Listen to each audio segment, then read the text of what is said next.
Di sini saya akan menampilkan hasil tugas UAS saya dengan materi yang berjudul Prinsip Geografi, Hakikat Geografi, dan Jenis dan Karakteristik Bencana Alam. Konsep geografi. Apa itu prinsip geografi?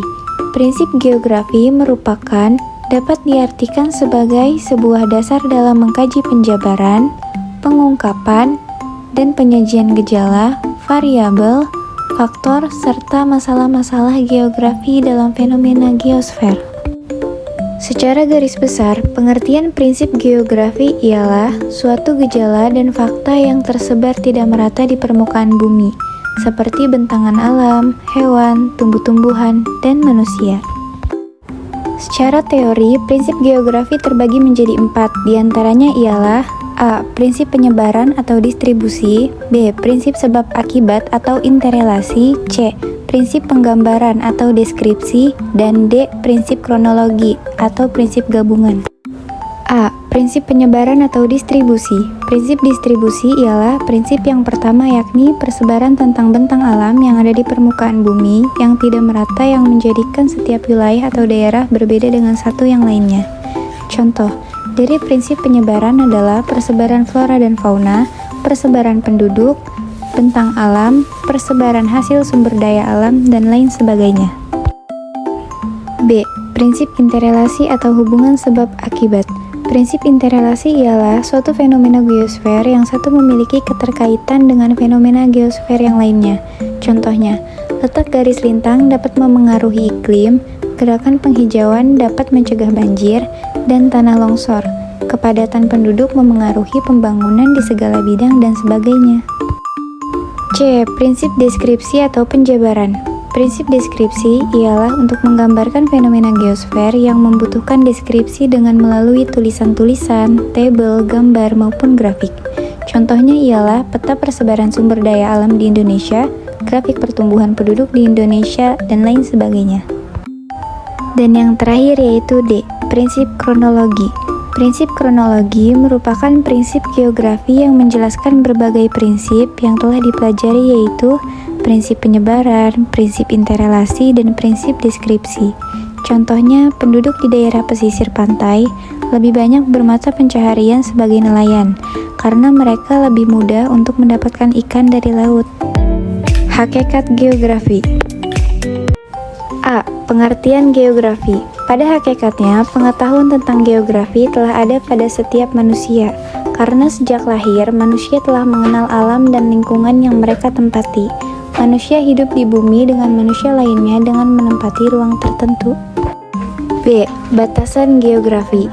Dalam ilmu geografi, tidak hanya mempelajari tentang permukaan bumi, melainkan juga berbagai hal yang ada di permukaan bumi, di luar bumi, bahkan benda-benda yang ada di ruang angkasa, turut menjadi objek kajian geografi. Dengan kata lain, geografi sebagai ilmu yang mengajari bumi dan segala sesuatu yang ada di atasnya, seperti penduduk, fauna, flora, iklim, udara, dan segala interaksinya. C. Ruang lingkup geografi. Secara umum, ruang lingkup geografi dibedakan menjadi 2, yaitu sebagai berikut. 1. Mempelajari fisik bumi sebagai tempat tinggal manusia yang biasa disebut ilmu bumi alam atau psikogeografi atau geografi fisis.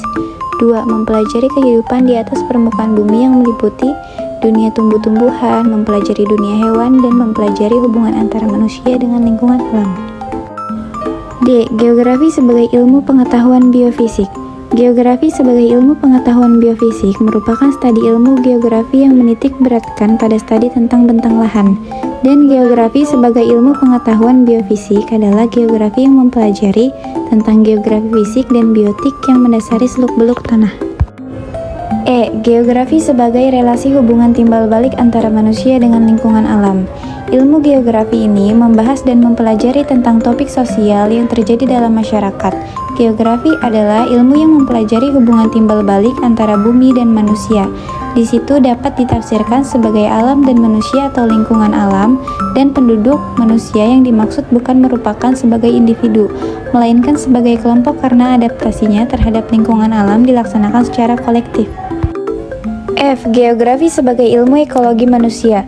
Geografi sebagai studi pengetahuan yang mempelajari hubungan manusia dengan tempat tinggalnya. Dalam kajian geografi sebagai ilmu ekologi, manusia menegaskan bahwa manusia bukan semata-mata hanya bagian dari lingkungan alam yang ada di sekitarnya, tetapi dalam diri manusia terdapat kekuatan-kekuatan yang berpengaruh terhadap kehidupan manusia itu sendiri. Titik pandang paham ekologi manusia adalah manusia sebagai konsentrasinya, dan paham ini disebut dengan paham posibilisme. G. Geografi sebagai studi bentang alam.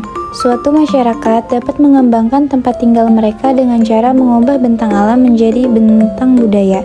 Sebagai contoh dari anggapan tersebut adalah materi bentang lahan yang diajarkan di sekolah-sekolah bertujuan memberi penjelasan tentang deskripsi kenampakan yang bersifat nyata dari pemakaian lahan atau tanah sebagai wujud pencerminan dari aktivitas manusia.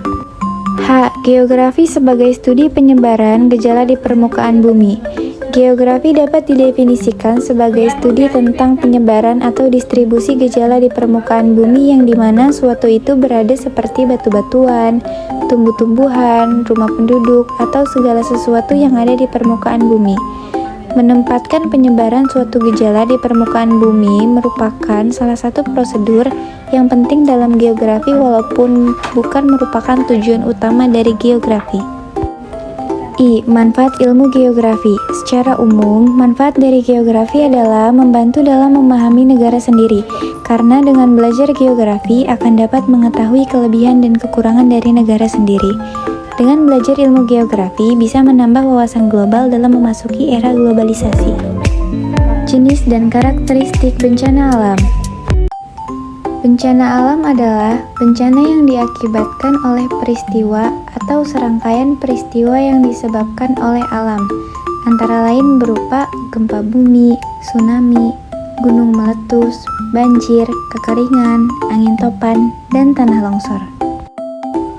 Bencana juga merupakan kejadian yang berlebihan yang mengancam dan mengganggu aktivitas normal kehidupan masyarakat. Indonesia terdiri dari kepulauan di mana terdapat 3 lempeng besar bertemu, yaitu lempeng Indo-Australia, lempeng Eurasia, dan lempeng Pasifik. A. Karakteristik bencana alam. 1. Bencana alam geologi. 2. Bencana alam meteorologi. 3. Bencana alam ekstraterestrial. 1. Bencana alam geologi. Bencana alam yang terjadi pada permukaan atau bentang alam permukaan bumi. Contoh dari bencana alam yang masuk dalam bencana alam geologi adalah gempa bumi, tanah longsor, dan gunung meletus. 2. Bencana alam meteorologi. Bencana alam yang terjadi akibat pengaruh iklim yang berdampak langsung pada kehidupan manusia. Contoh dari bencana alam meteorologi adalah badai, angin topan, kekeringan, dan kebakaran hutan. 3. Bencana alam ekstraterestrial. Bencana alam ini terjadi di luar angkasa, akan tetapi akibatnya dapat kita rasakan sampai di permukaan bumi. Contoh dari bencana alam ini adalah hujan meteor dan badai matahari. B. Jenis bencana alam. 1. Banjir. 2. Tsunami. 3. Pencemaran udara. 4. Gempa bumi. 1. Banjir. A. Pengertian banjir. Banjir adalah peristiwa terbenamnya daratan karena volume air yang meningkat. Banjir dapat terjadi karena adanya luapan air yang berlebihan di suatu tempat akibat curah hujan yang tinggi, adanya luapan air sungai, atau terjadi karena bendungan sungai yang pecah. B. Faktor yang memengaruhi terjadinya banjir. Banjir dapat terjadi karena ulah manusia, diantaranya dengan membuang sampah sembarangan. Banyaknya sampah yang dibuang sembarangan ke dalam saluran air menyebabkan selokan dan sungai menjadi dangkal. Akibatnya, saluran air dapat menjadi terhambat dan tergenang. Banjir juga dapat terjadi karena tidak adanya saluran air yang menjadi sarana air mengalir sehingga air akan menggenang. C. Upaya yang dapat dilakukan untuk mencegah banjir. Upaya yang dapat dilakukan untuk mencegah banjir antara lain: 1. Membuang sampah pada tempatnya. 2. Melakukan kerja bakti rutin untuk membersihkan lingkungan. 3. Menggalakkan kembali sistem reboisasi. 4. Memberikan penyuluhan kepada masyarakat mengenai bahaya banjir dan hal yang berkaitan dengan banjir. D. Kiat-kiat yang dilakukan jika banjir sudah mengepung. Untuk meminimalkan bahaya banjir yang sudah datang, maka ada beberapa hal yang perlu dilakukan. 1. Tetap berada bersama keluarga dan jangan memisahkan diri. 2. Mengungsi ke tempat yang tinggi dan aman. 3. Hindari melalui kawasan banjir. 4. Jangan bermain di area banjir. 5. Jangan menyentuh kabel atau tiang listrik. 2. Tsunami. A. Pengertian tsunami. Tsunami adalah gelombang pasang yang diakibatkan adanya gempa di dasar laut. Terjadinya di dasar laut karena adanya pergeseran lempeng di dasar laut sehingga menimbulkan gelombang pasang dan dengan cepat menuju daratan. Tinggi gelombang ke daratan berkisar antara 50 sampai 200 meter dari garis pantai. B. Hal yang perlu dilakukan sebelum terjadi tsunami. 1. Jika bertempat tinggal di daerah pantai, diharapkan untuk memantau berita tentang perkiraan terjadinya tsunami. 2. Tetap bersama anggota keluarga. 3. Menyimpan surat berharga, uang, dan perhiasan pada satu wadah yang kedap udara. C. Hal yang perlu dilakukan apabila tsunami datang. 1. Mengungsi ke tempat yang lebih tinggi. 2. Tetap bersama keluarga. 3. Memakai pelampung badan yang sudah disiapkan. 4. Berdoa untuk mengatasi kepanikan. 3. Pencemaran udara. Pencemaran udara didapatkan dari asap-asap kendaraan bermotor serta asap-asap dari pabrik industri. Dampak dari pencemaran udara yaitu dampak pada kesehatan manusia dan dampak kepada tanaman.